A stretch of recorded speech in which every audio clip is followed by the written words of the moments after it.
This YouTube channel does not promote any violent, harmful, or illegal activities. All content provided by this channel is meant for an educational purpose only.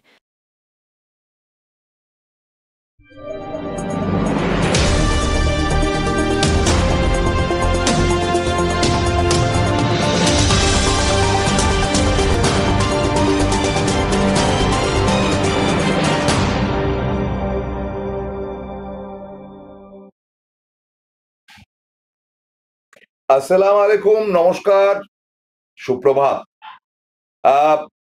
প্রথমেই একটা গানের কলি আমার মনে পড়ছে, বসন্ত বিলাপ ছবির বিখ্যাত গান মান্না দের, লেগেছে লেগেছে আগুন। মনে আছে? লেগেছে লেগেছে লেগেছে লেগেছে আগুন, দুমতা নানা নানা আয় তোরে দেখে যেন জ্বলছে জ্বলছে, দেখো সব বিজেপির ডানা, প্রচন্ড তাপ, কি কাণ্ড বাপ, কি কাণ্ড বাপ, জ্বলে পুড়ে যাক। এই ছিল গানটা। তো আজকের আপনারা বুঝতেই পাচ্ছেন, মঙ্গলের চাপ, বিজেপি সাফ। অনেক চরিত্র এর মধ্যে রয়েছে। সম্প্রতি এই যে উপনির্বাচন গুলো গেল, আচ্ছা এই যে ছবিটা আপনারা দেখছেন, এটা একটু জ্যোতিষের ছবি। মানে জ্যোতিষরাও তো মঙ্গল নিয়ে কাজ করে, যদিও আমি বা প্রবীর বাবু খুব একটা ধার্মিক নই, মানে অধার্মিকও নই ঠিক। প্রত্যেকটা ধর্মের প্রতি আমাদের শ্রদ্ধা আছে, কিন্তু সেটা নিয়ে খুব একটা ভাবনা চিন্তা আমরা কখনোই করি না, কারণ আমরা নিজেদের মুডে থাকি। কিন্তু আজকে বোধহয় যে জ্যোতিষের ওই অংশটুকুকে আপনাদের সামনে তুলে ধরতে হচ্ছে এ কারণে, যেটা অদ্ভুত ঘটনা ঘটেছে। ওই ভোটের রেজাল্ট, যেটা উপনির্বাচন, 5টি কেন্দ্রে 4টিতে বিজেপি একেবারে হাওয়া হয়ে গেছে, একটিতে জিতেছে কোনো ক্রমে। তারপরে অনেকগুলো ঘটনা ঘটেছে, যে ঘটনাগুলো কিন্তু এই সকাল সকাল আপনাদের না জানালে অত্যন্ত অপরাধ হবে। অন্তত এনকে ডিজিটালের যে কমিটমেন্ট রয়েছে সেটা ফেল করবে। প্রথমেই বলি যে দেখুন, যে জ্যোতিষী তার সঙ্গে আমি কথা বলছিলাম, বহু জ্যোতিষীর সঙ্গে আমি প্রফেশনালি বসেছি, কথা বলেছি, সেটা তো আমার পেশার খাতিরে। কিন্তু ধর্মকর্ম আমার মধ্যে খুব একটা নেই, আমার কাছে সব ধর্ম সমান ভাই। আমার কাছে বিবেকানন্দ বেঁচে থাকুন। তাকে আমি বললাম যে আচ্ছা, এই যে একটা খারাপ সময় চলছে 2025-এ, কারোর ভালো যাচ্ছে না, এটা আপনার জ্যোতিষ চর্চা কি বলে? বলে যে আপনি কি বিশ্বাস করেন কিনা। আমি বললাম আমার বিশ্বাসের ব্যাপার নেই, আপনি বলুন না। আমার দর্শক বন্ধু যারা রয়েছে তারা অনেকেই বিশ্বাস করেন বা নাই বা করুন, ঘটনাটা কি। তো উনি বললেন যে 2025 হচ্ছে কি মঙ্গলের বছর। মঙ্গলের বছর হওয়ার জন্য, মানে তিনি আবার নিউমারোলজিক্যালি বললেন 2 2 4 5 4 9, 9টা হচ্ছে গিয়ে মঙ্গলের ঘর। মানে 2025 2 0 2 5, 5 2 7 আর 2 9। তো এই মঙ্গল যখন আসে 1941, যেবার বিশ্বযুদ্ধ লেগেছিল, 1941 এর ক্যালেন্ডারের সঙ্গে 2025-এর ক্যালেন্ডার নাকি এক্স্যাক্টলি সেম। বুঝুন কাণ্ড। দেখুন, আমি এটার সত্যি মিথ্যাটা আপনাদের উপর ছেড়ে দিচ্ছি। 2025-এর ক্যালেন্ডার একদম এক্স্যাক্টলি 1941। এই 1941-এ কিন্তু বিশ্বযুদ্ধ হয়েছিল, শুরু হয়েছিল। অসংখ্য মানুষ মারা গিয়েছিল, তোলপাড় হয়ে গিয়েছিল ইউরোপ থেকে বিভিন্ন দেশ হিটলারের দাপটে, এবং এটা চলেছিল বেশ কিছু বছর। তারা বলেছিল যে এটা মঙ্গলের একটা চাপ রয়েছে, এবং মঙ্গল যেমন মঙ্গল করে, মঙ্গল তেমন আবার অমঙ্গল করে। ঠিক আছে, জ্যোতিষের কথাটা না হয় মেনে নিলাম। একটু সাইডে যাচ্ছি, সেটা হচ্ছে যে অমঙ্গলটা কার হতে পারে। তাকে জিজ্ঞেস করলাম যে দেখুন মশাই, আমার তো অমঙ্গলের ব্যাপার আপনাকে একটু জিজ্ঞেস করতে হয়। তিনি বললেন যে দেখুন, অমঙ্গলটা ন্যাশনাল ওয়াইজ, এবং ভারতবর্ষ যেহেতু কর্কট রাশির দেশ, সুতরাং এই দেশের মধ্যে যিনি প্রধান, অর্থাৎ নরেন্দ্র মোদী এবং তার টিমের খারাপ যাবে। এবার টোটাল ব্যাপারটা আপনার বিশ্বাস করুন বা না করুন, আমি বেসিক ব্যাপারটা বললাম।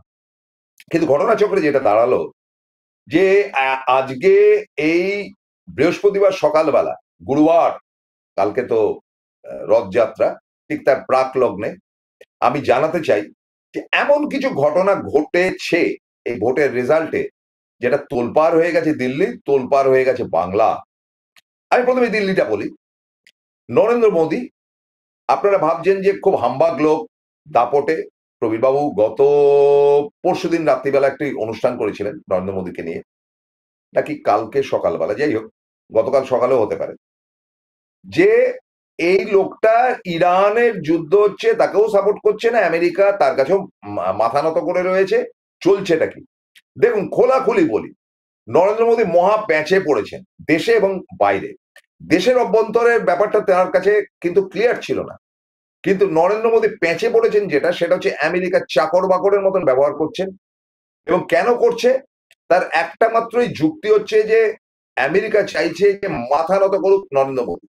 নরেন্দ্র মোদী হাত তুলে থাকলে তার হবে না, তো সেই নরেন্দ্র মোদী যাতে মাথা নত করে এবং ব্যবসাপত্র আমেরিকা এদেশে করতে পারে এবং তাদের একটা ঘাঁটি করতে পারে। তো নরেন্দ্র মোদী তো এত শক্তিশালী, চতুর্থ অর্থনৈতিক জায়গায় তারা দাঁড়িয়ে রয়েছে। এগুলো বেকার কথা, ফালতু কথা। অর্থনৈতিকের জায়গা মানে এটা কি? ধরুন অস্ট্রেলিয়া থেকে কি আমরা বড় লোক? অস্ট্রেলিয়াতে কত লোক? ৩-৪ কোটি। আর আমাদের এখানে ধরুন অস্ট্রেলিয়াতে ১৫ কোটি, সারা অস্ট্রেলিয়া মিলে। আর আমার এই সুবিশাল দেশে এখন এই মুহূর্তে ১৩৫ থেকে ১৩৭ কোটি। তা প্রত্যেকের কাছে ১,০০০ টাকা করে থাকলে সেগুলো তো রয়েছেই, তো অর্থনীতি তো এমনি বাড়বে।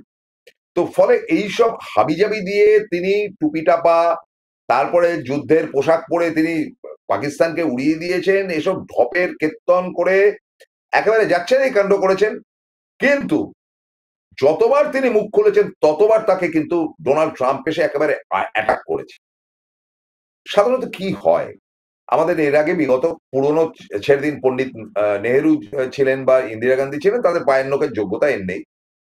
আমি বলছি মনমোহন সিং বারাক ওবামার সঙ্গে বসে পরিষ্কার তথ্য দিয়েছিলেন যে আমেরিকার সঙ্গে সদ্ভাব আমরা করতে চাই, ব্যবসা করতে চাই, দ্যাটস অল।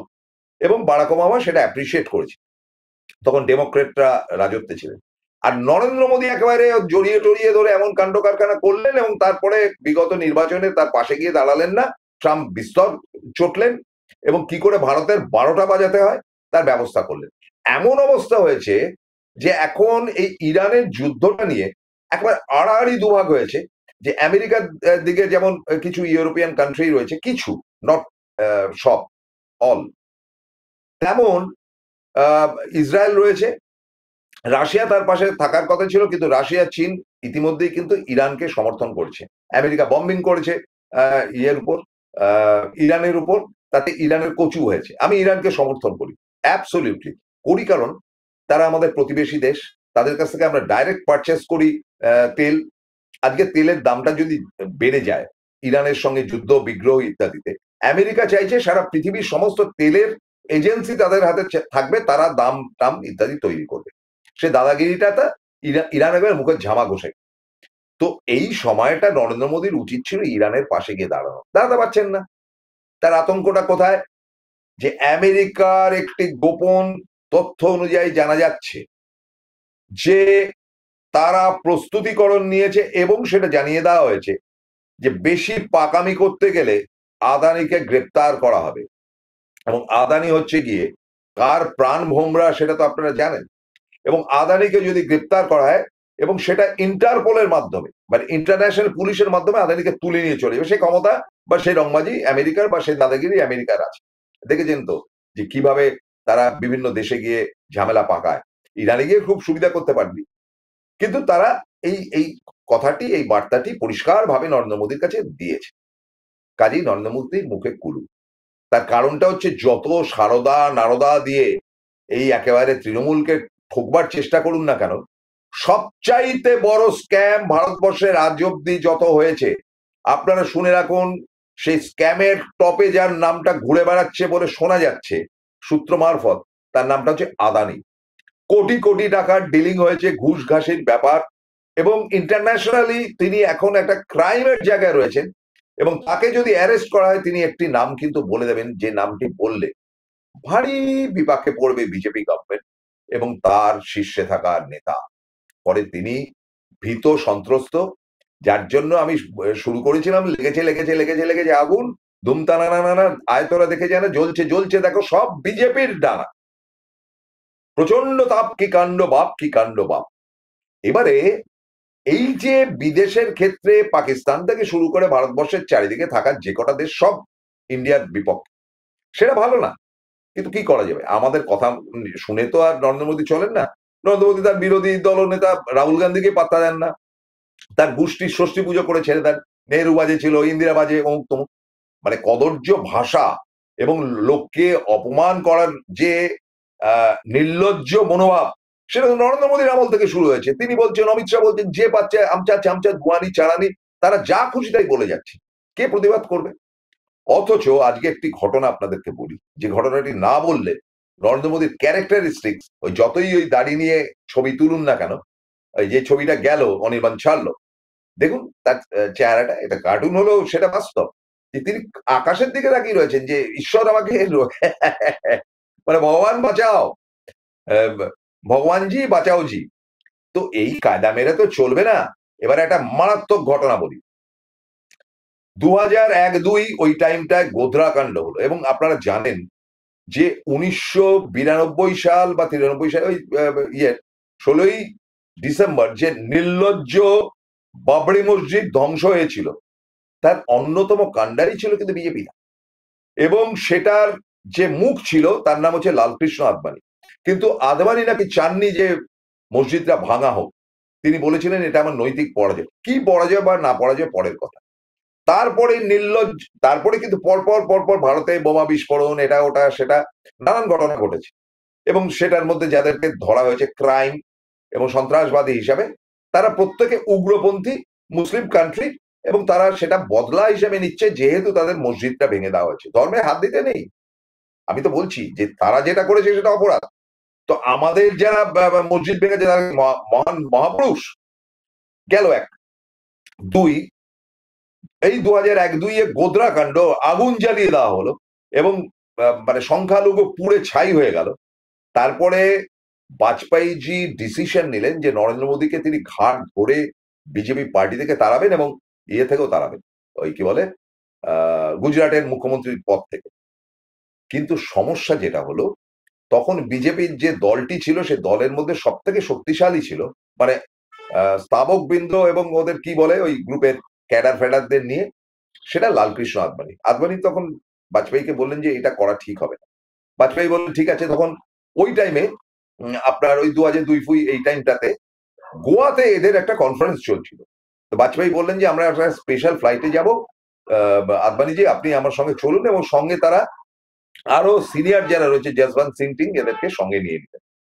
তো যশবন্ত সিনহার কাছ থেকে ঘটনাটা এক্সপোজ হয়েছে, যে বাজপেয়ী পরিষ্কার বলেছেন যে মোদী যেভাবে ডিস্ট্রাকটিভলি হিন্দুইজমকে তুলে ধরার চেষ্টা করছে সেটা আমার অপছন্দ। তো বাজপেয়ীজিকে সেলুট জানাই, এবং বাজপেয়ীজিকে রিয়েলাইজ করতে পারেনি। বাজপেয়ীজি একেবারে অন্ধের মতন মহাত্মা গান্ধী এবং জওয়াহরলাল নেহরুর ফলোয়ার ছিলেন।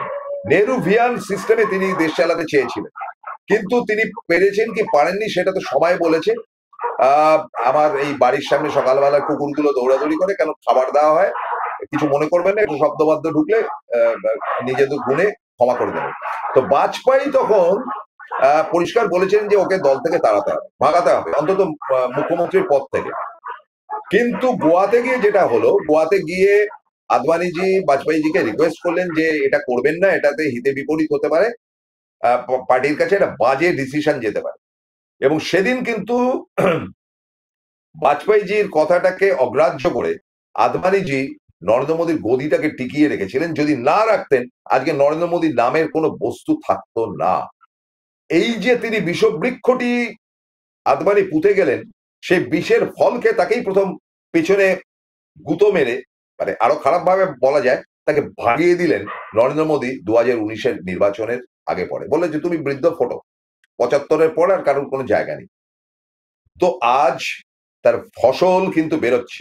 আদবানিজির অসংখ্য ফলোয়ার কিন্তু এখন মোদীর মন্ত্রিসভায় আছেন, বিজেপিতে আছে, এবং সবচাইতে বড় কথা হচ্ছে যে নাগপুর ইউনিট মোদীর এই রমরমা এবং তার তার সেই মানে ন্যাশনাল পোশাক পরে, আর্মির পোশাক পরে নিজের অ্যাডভার্টাইজ করা, এটা পছন্দ মতন নিচ্ছে না মোহন ভাগবত এবং তার টিম।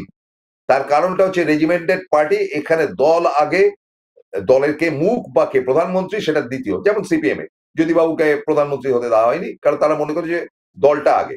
সেরকম বিজেপি মনে করে যে তাদের দল আগে, বাকি সব পরে।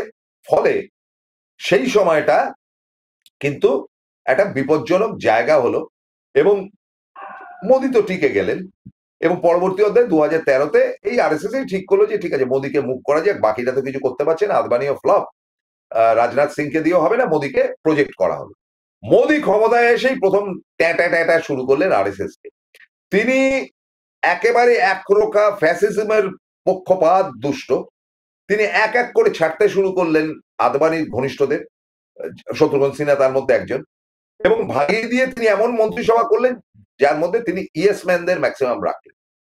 কিন্তু ইয়েস ম্যান রাখলেও খুব অপমানিত হয়েছিলেন সেদিন মোহন ভাগবত, এবং মোহন ভাগবত এর ঘনিষ্ঠ যিনি আপনার বিভিন্ন লোক রয়েছে, রাজনাথ সিং রয়েছে, নীতিন গডকরি রয়েছে, নীতিন গডকরিকে প্রচন্ড অপমান করলেন নরেন্দ্র মোদী। গডকরিজি গিয়ে সোজা ইয়েকে মোহন ভাগবতকে বললেন আমাকে এইভাবে অসম্মান করছি, বলে তুমি চিন্তা করো না, আমি ম্যানেজ করছি। একটা লাঞ্চ টেবিলে ডাকলেন নরেন্দ্র মোদী এবং অমিত শাহ। সেখানে এত খারাপ ভাষা ব্যবহার করলেন অমিত শাহ নরেন্দ্র মোদীর উস্কানিতে, যে না খেয়ে সেদিনকে উঠে চলে গিয়েছিলেন কিন্তু মোহন ভাগবত। এবং তারপরে নরেন্দ্র মোদীর দাপট, মোহন ভাগবত বলেছিলেন তোমাকে আমি দেখাচ্ছি। এই 2024-এর নির্বাচনে হাড়ে হাড়ে বুঝেছেন, 2040-এ গিয়ে আটকে রেখে দিয়েছে। তারপরে থেকে তার দাপট, এই অপারেশন সিন্দুর, হেনা তেনা ঢপবাজি, এবং পাকিস্তান উড়িয়ে দিয়েছি, যা কিছু বলেছে আমেরিকা বলেছে কিচ্ছু হয়নি, কিচ্ছু ওরাই, সব আমরা কন্ট্রোল করছি। তিনি বলছেন আমাকে ডিনারে ডেকেছিল, পাকিস্তান বলছে যে না না ওকে ডিনারে, এই আমেরিকা বলছে ডিনারে ডাকি, আমি তো পাকিস্তানের সেনা প্রধানের সঙ্গে ডিনার করেছি। ফলে এই মিথ্যাচারের পর আরেকটি কিন্তু নরেন্দ্র মোদীর ঘুরে দাঁড়াবার ব্যাপার ছিল। তিনি দেশের বিভিন্ন প্রান্তে গিয়ে অপারেশন সিন্দুর নিয়ে মানে ইয়ে করতে আরম্ভ করলেন, কারণ তিনি জানেন যে পুলওয়ামার পর তার যে হাইপটা উঠেছিল সেটা বলতে ফের উঠবে। কিন্তু দুর্ভাগ্যের ব্যাপার, গত সোমবার দিন মুখ থুবড়ে পড়ল বিজেপি, এবং মুখ থুবড়ে পড়লো বলে এখন কিন্তু বিজেপির অভ্যন্তর থেকে নীতিন গডকরি বলুন বা যেই বলুন, যেটা আমাদের কাছে তথ্য আছে, তাদের দাবি উঠেছে নরেন্দ্র মোদীর সেই কারিশমা এখন নেই, ওকে হাঁটাও। সুতরাং ওই যে জ্যোতিষ বলেছিল যে বিজেপির অবস্থা খুব খারাপ এবং সেপ্টেম্বর অব্দি আরো খারাপ হবে, সেপ্টেম্বরের 17 তারিখ হচ্ছে নরেন্দ্র মোদীর জন্মদিন, টিকে থাকবেন তো? প্রশ্নটা আপনাদের দিকে।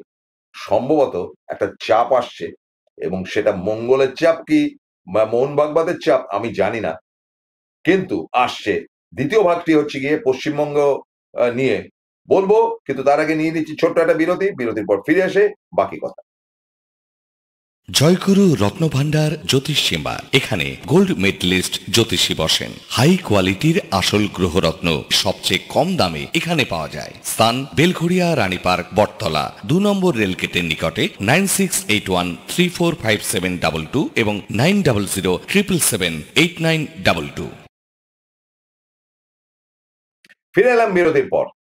দেখুন আরেকটি ঘটনা ঘটেছে, যেটা আমাদের বাংলার গৌরব সৌরভ গাঙ্গুলি দিন দুয়েক আগে মুখ খুলেছেন, এবং তিনি সরাসরি আক্রমণ করেননি, কিন্তু পরোক্ষে যেভাবে অমিত শাহর পুত্র জয় শাহকে তুলোধনা করেছেন, তাতে আমি সৌরভকে সেলিউট জানাই।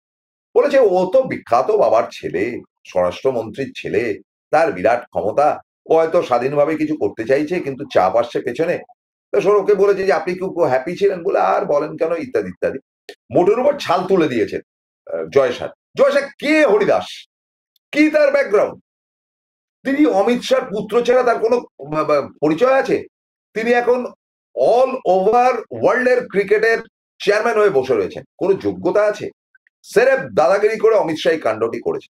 দেখবেন এরপরে কি সিচুয়েশন হচ্ছে, কারণ বিশ্ব ক্রিকেট বলছি ইমিডিয়েটলি এটাকে ফোটাও, এটা একটা অশিক্ষিত অযোগ্য ফালতু লোক। শুনে নিন পার্ট ওয়ান।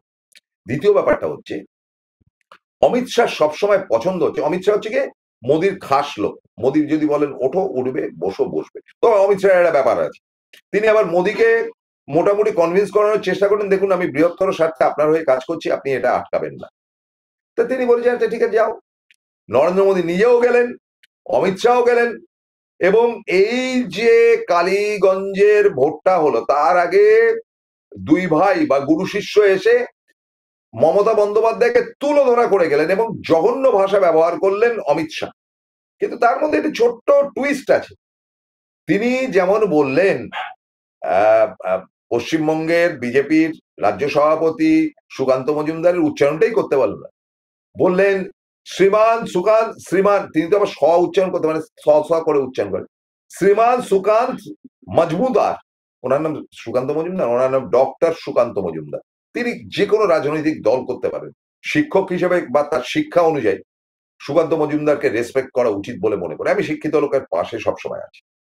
তো তিনি বললেন মজমুদার, তার নাম মজমুদার, মজুমদার উচ্চারণই করতে পারে না একটা লোক। তিনি হিন্দি চালু করতে বলছেন, হিন্দি চালু করতে গিয়ে দেশকে বলছে দেশ, মেরা দেশকে ধরতে।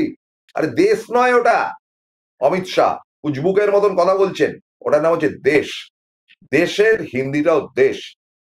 এবং তিনি এসে দাপটে সমস্ত ম্যানেজ করে তিনি ঠিক করলেন, যেটা রিসেন্টলি দিল্লির খবর, যে আগামী 2024-এর নির্বাচনে সবচাইতে ভালো কাজ করছে শুভেন্দু অধিকারী। কারণ শুভেন্দু অধিকারী তার চামচ, শুভেন্দু অধিকারীকে তিনি খেলাতে পারবেন, যেটা সুকান্তকে খেলাতে পারবেন না। কারণ সুকান্তর পেছনে কিন্তু আরএসএস এর সাপোর্ট রয়েছে, দিলীপ ঘোষের পেছনে রয়েছে, দিলীপ ঘোষকে ফুটিয়ে দাও।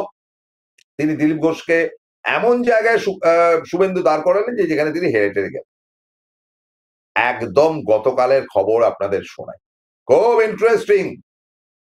যে অমনি বলছি যে মঙ্গলের থাবাটা পড়েছে, যে সাফ হয়ে যাচ্ছে, মঙ্গলের চাপ, বিজেপি সাফ। একদিকে যেমন নরেন্দ্র মোদী বিশাল চাপে পড়েছেন আরএসএস এর পক্ষ থেকে এবং তার দলের মন্ত্রিসভার অনেকের পক্ষ থেকে, যে এই লোকটা আর আমাদের ভোট টানতে পারবে না। বিহার গেছে, বিহার গিয়েও কিন্তু পশ্চিমবঙ্গটা তার কাছে প্রেস্টিজ, কারণ কেরল তারা পাবে না, তামিলনাড়ু পাবে না, পরিষ্কার এটা হয়ে গেছে। পশ্চিমবঙ্গ দখল করার জন্য পাগল, এবং শুভেন্দু সব পারবে, বিরাট জ্ঞানী লোক, মানে নোংরা এবং বাজে কথা, জঘন্য কথা বলার জন্য কুখ্যাত। অমিত শাহ আবার এগুলোই পছন্দ। কি দাঁড়ালো, মাঝখান থেকে হিন্দু ভোট 3% কমে গেল। এই যে কমে গেল, এবার মুখ খুলতে শুরু করেছে শুভেন্দু বিরোধীরা। তারা বলছে শুভেন্দুকে মুখ করে যদি 2026-এর ভোটে যাওয়া যায় তাহলে 50টা সিটও আসবে না। তো কাকে করা যায় সভাপতি, কার নেতৃত্বে যাবে, এই নিয়ে তোলপাড় হয়েছে কিন্তু গত পরশু রাত থেকে। এবং দিল্লিতে খবর গেছে Suvendu totally flop, Hindu vote পাশ থেকে বেরিয়ে যাচ্ছে। শুধু হিন্দু ভোট নিয়ে যে রাজ্যে 32-33% সংখ্যা গণনা তো হয়নি, 32-33% যেখানে মুসলিম ভোট, সেখানে 139টা আসন একেবারে মমতার কনফার্ম, তারপর তো আরো আসবে। সেখানে শুভেন্দুকে মুখ করে কোন কাজ করাটা হবে, এইবারে চলছে তাহলে প্রেসিডেন্ট কে হবে। পার্টির প্রেসিডেন্ট যেমন নাড্ডাকে ওখানে বসিয়ে রেখে জোর করে, কারণ আরএসএস এমন কাউকে প্রেসিডেন্ট করতে চাইছেন দিল্লিতে, যিনি নরেন্দ্র মোদীর উপর ছড়ি ঘোরাবেন। কারণ ওদের দলের নিয়মিটা হচ্ছে প্রেসিডেন্ট হচ্ছে সর্বোচ্চ পদ, তার উপরে বেশি পাকামি পুংটামি করা যায় না। তো এই ক্ষেত্রে বাংলার যিনি রয়েছেন সুকান্ত মজুমদার, ডক্টর সুকান্ত মজুমদার, তিনি পরিষ্কার বার্তা দিয়েছেন আমি আর থাকবো না, শুনেছি যত সোর্স। তো সুকান্ত মজুমদার বলেছে আমি কেন্দ্রের মন্ত্রীও বটে, আবার এখানে রাজ্যও চালাবো, দুটো হবে না। কারণ একটি ব্যাপার হচ্ছে, সুকান্ত অনুগামীরা আমাকে যেটা বলেছে, যে যদি শুভেন্দু অধিকারীকে মুখ করে সুকান্ত কেন যাবে? সুকান্ত একটা ডক্টরেট পিএইচডি করা লোক, শুভেন্দু কি এলএম রয়েছে? শুভেন্দু পরিষ্কার কথা বলতে পারে না, ছোট লোকের মতো চেঁচামেচি করে। Why not Sukanta? সুকান্তকে কেন মমতার বিরুদ্ধে মুখ করা হবে না? এই নিয়ে তোলপাড় গেছে। এই তোলপাড়টির পর দিল্লির খবর আপনাদের শোনাই। প্রথম সুকান্ত মজুমদার বলেছে যে আমি আর প্রেসিডেন্ট থাকতে পারবো না, আমাকে সরান। তা তার চয়েস কে? পরপর শুনে নিন, ভেরি ইন্টারেস্টিং। তার চয়েস হচ্ছে জ্যোতির্ময় সিং মাহাতো। নাম শুনেছেন? ছবিটা যাক তাহলে বুঝতে পারবেন। জ্যোতির্ময় সিং মাহাতো পুরুলিয়ার সাংসদ, এই হচ্ছে গিয়ে জ্যোতির্ময় সিং মাহাতো। আমার সঙ্গে আলাপ হয়েছে রিসেন্টলি, ভদ্রলোক, খুব সুন্দর কথা বলেন, এবং তিনি পুরুলিয়ার লোক বা সাঁওতাল এলাকার লোক হলেও তার বাংলা ঝকঝকে, হিন্দি খুব ভালো বলেন, খুব ভালো ব্যবহার। ইনি আরএসএস করা লোক। তা আমি ওকে জিজ্ঞেস করেছি যে আরএসএস, বলে হ্যাঁ আমি আরএসএস করা। তো তার নামটি তুলে ধরেছেন সুকান্ত মজুমদার। যেমন গতবারে দিলীপ ঘোষ তুলে ধরেছিলেন সুকান্তর নাম, তেমন সুকান্ত এবার তুলে ধরেছেন এই জ্যোতির্ময় সিং মাহাতোর নাম। আপনারা খেয়াল করে দেখবেন যে অমিত শাহ মিটিংয়ে কিন্তু এই জ্যোতির্ময় সিং মাহাতো অ্যানাউন্সার ছিলেন। খেয়াল করে দেখুন, নইলে পুরোনো ভিডিও নামিয়ে দেখুন। সুতরাং আরএসএস এর একটা অংশ তথা সুকান্ত মজুমদারের চয়েস হচ্ছে গিয়ে জ্যোতির্ময় সিং মাহাতোকে রাজ্য সভাপতি করা হোক। কারণ আর যাই হোক, দক্ষিণবঙ্গ বা আপনার কি বলে জঙ্গলমহল ইত্যাদি জায়গায় জ্যোতির্ময় মাহাতোর ইনফ্লুয়েন্স খুব বেশি, শুভেন্দু একেবারেই না। সুকান্তর বক্তব্য ক্লিয়ার। এরপরে বক্তব্য যেটি আসছে সেটা হচ্ছে যে হোয়াটসঅ্যাপ দিলীপ ঘোষ। দিলীপ ঘোষ বলেছে আমি নতুন দল করব, এরকম একটা শোনা যাচ্ছে। তো দিলীপদার সঙ্গে আমার একটা যোগাযোগ আছে, আমি বলবো না কি কথা হয়েছে না হয়েছে, তিনি এক্ষুনি কোনো নতুন দল করবেন এমন তথ্য না থাকলেও তিনি যে ঘেঁটে দেবেন আগামী নির্বাচনে সেটা কনফার্ম থাকবে। তিনি আছেন, সায়ন্তন বোস আছেন, আহ রাজু বন্দ্যোপাধ্যায় আছেন, রিতেশ তিওয়ারি আছেন, এরকম ঝাঁকে ঝাঁকে লোক রয়েছে বিজেপির, যারা পুরনো বিজেপি। নতুন দল যদি করেন যে বাংলা হিন্দু সেনা, তাই হিন্দু সেনা করলে কিন্তু বিপদ আছে, তখন আবার বিজেপির ভোটটা দুভাগে হয়ে যাবে। মমতা এমনি জিতবে, বিজেপি তখন 30টা ভোটও 30টা আসনও জুটবে না। কি করেন আপনার দিলীপ ঘোষ, সেটা দিকে নজর রাখতে হবে। কিন্তু দিলীপ ঘোষ ঘাঁটবেই, প্রচন্ড ক্ষেপে রয়েছে। এবং দিলীপ ঘোষ ঘনিষ্ঠ একজনের সঙ্গে আমার কথা হয়েছে গতকাল, তিনি বলেছেন দিলীপ দাকে ওরা কিছুতেই দাঁড়াতে দেবে না, টিকিটও দেবে না। তো দিলীপ দার এখন কোনো চয়েস নেই, হয় তিনি নতুন দল করবেন, নতুবা নির্দল হয়ে মেদিনীপুরের কোনো স্পটে দাঁড়াবেন, হয়তোবা মমতা বন্দ্যোপাধ্যায় তাকে সাপোর্ট করে দিতে পারবে। লিখে রাখুন, লিখে রাখুন, আজকের দিনটাতে লিখে রাখুন। এরপরে যে এই ঘটনাটি ঘটছে সেটা শুভেন্দু দেখছে আরে এ তো মহা বিপদ, যেভাবে আমার বিরুদ্ধে সব দাঁড়াচ্ছে এবং আমি জিতিয়ে আনতে পারিনি, শুধু জিতিয়ে আনতে পারিনি না বড় কথা না, কালীগঞ্জে মাঝখান থেকে বিজেপির ভোট কমে গেছে। ফলে সকলে চেপে ধরে বলেছে এই উজবুকটা দিয়ে কোনো কাজ হবে না, এটা খালি বারফারটাই কথা বলে, বাজে বাজে খিস্তি খেউল করে, তো একে দিয়ে, আর এ তো বিজেপির লোকও না, তো তৃণমূল থেকে আসা জিনিস, জর্তি পড়তি, এর মধ্যে টাকা পয়সা খাওয়ার অনেক কেস কেলেঙ্কারি রয়েছে, হলদিয়ার থেকে, সারদা থেকে, নাড্ডা থেকে। তো এই রকম ধরনের একটা বাজে লোক কেন আমাদের প্রেসিডেন্ট হবে, এই বক্তব্যটা কিন্তু উঠে এসছে।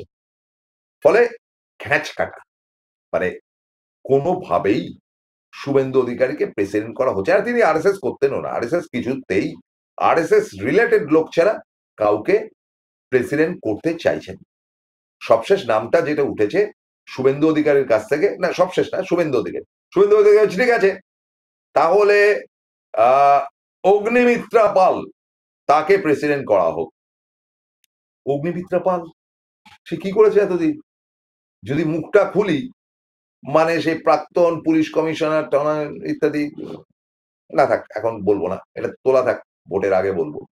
ওই কি চক্রবর্তী বাবু আমাদের পুলিশ কমিশনার ছিলেন, তো সেই অনেক গল্প টল্প আছে আর কি, মানে তিনি নাকি তাকে বিজেপিতে ঢুকিয়েছেন, নাকি তিনি বুদ্ধদেব ভট্টাচার্যের ঘনিষ্ঠ ছিলেন, এসব ব্যাপার। তো উনি তো ছিলেন ড্রেস ডিজাইনার, কোন সা রাজনীতি করেছেন, ফ্যাশন ডিজাইনার।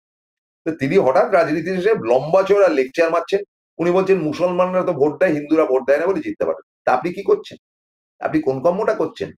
আপনার ওই সুন্দর মুখটা নিয়ে গিয়ে বলুন যে আপনাদের ভোটটা কেন দিল না, কেন হেরে গেলেন।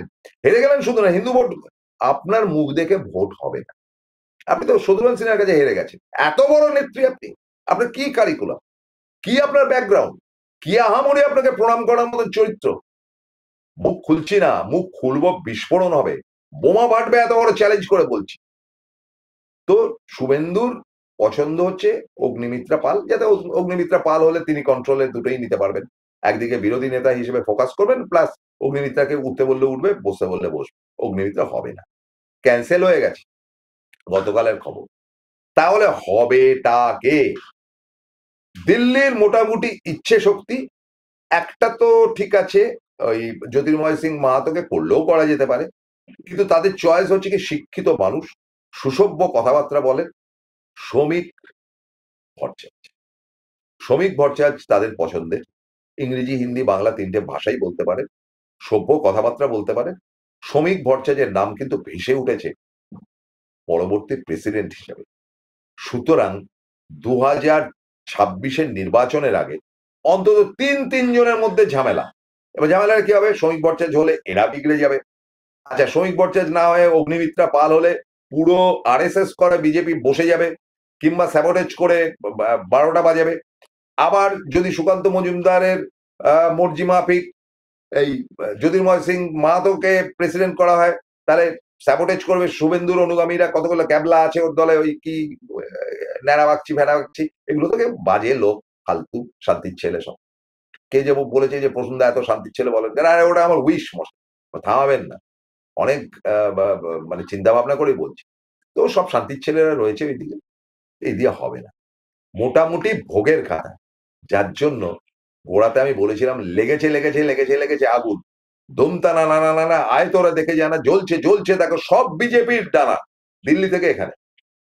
প্রচন্ড তাপ কি কাণ্ড বাপ, কি কাণ্ড বাপ, জ্বলে পুড়ে যা। তবে পরিশেষে একটা বেদনার কথা বলে শেষ করতে হচ্ছে। আমাদের একটা কমিটমেন্ট রয়েছে। এই যে কালীগঞ্জের যে ভর্তি হলো, তারপরে একটা শিশুর উপর বোমা বর্ষণ। শিশুকে লক্ষ্য করে বোমা কেউ মারেনি। উত্তেজিত হয়ে পরম ফুর্তিতে, কারা করেছে জানি না, তো ফুর্তিটা তো তৃণমূলের করা উচিত। তো সে তার মধ্যে যদি অন্য কেউ ভিড়ে থাকে বা কেউ স্যাবোটেজ করে থাকে, সেটা তদন্ত হোক। কিন্তু আমি মাননীয় মুখ্যমন্ত্রী মমতা বন্দ্যোপাধ্যায়ের কাছে অনুরোধ করি, এই বাঁদরামি টলারেট করা যেন না হয়। যে মারা গেছে যে মেয়েটি, মুসলিম কন্যা, আমার নাতনির বয়সী, আমার নাতনিরও সেম বয়স। আমি সহ্য করতে পারছি না দাদু হিসেবে, ও আমার নাতনি। সুতরাং কড়া থেকে কড়াতম ব্যবহার হোক, এবং আপনি আইন করে দিন যে কালী পুজো, দুর্গাপুজোর ভাসান এবং বড়দিনের আগের, বড়দিনের না, 31শে ডিসেম্বর ছাড়া কেউ বোমা ফাটাতে পারবে না। যেখানে যে অঞ্চলে বোমা ফাটানো হবে সব অ্যারেস্ট করা হবে, সেই তৃণমূল হোক, যে হোক, হরিদাস পাল হোক। কেন বোম ফাটাবে? এবং সেগুলো সকেট ফাটানো হয়েছে, চকলেট বোম না। নিন্দনীয়, চরম নিন্দা করছি। সে যে পার্টিরই লোক হয়ে থাকুক, একটা 9 বছরের শিশু কোনো রাজনৈতিক দলের লোক না, সে আমার আদরের নাতনি। সে চলে যাওয়াতে আমি মর্মাহত। তৃণমূল, আপনারা ভুল করছেন। সামান্য ভোট হলো, কিন্তু কালীগঞ্জের মানে মুসলিম ভোটটার একটা অংশ কিন্তু সিপিএম কংগ্রেসের দিকে গেছে, তারপরেই মৃত্যুটা হয়েছে। আপনি তো এখন রথযাত্রা নিয়ে ব্যস্ত, নিশ্চয়ই করবেন। রথযাত্রা, আমাদের রথ একটা বাঙালিদের উৎসব। কিন্তু হিন্দু উৎসবে যেমন মাতোয়ারা হয়ে গেছে এখন তৃণমূলীরা, তার সঙ্গে আমার মুসলিম ভাই বোনেদেরকে দেখুন। এটা আমার অনুরোধ। আর কেউ দেখুক না দেখুক, আমি আছি মুসলিমদের পাশে, চিরকাল থাকবো। এটা আমার প্রতিজ্ঞা। শেষ করছি। ভালো থাকবেন। নমস্কার। আদাব।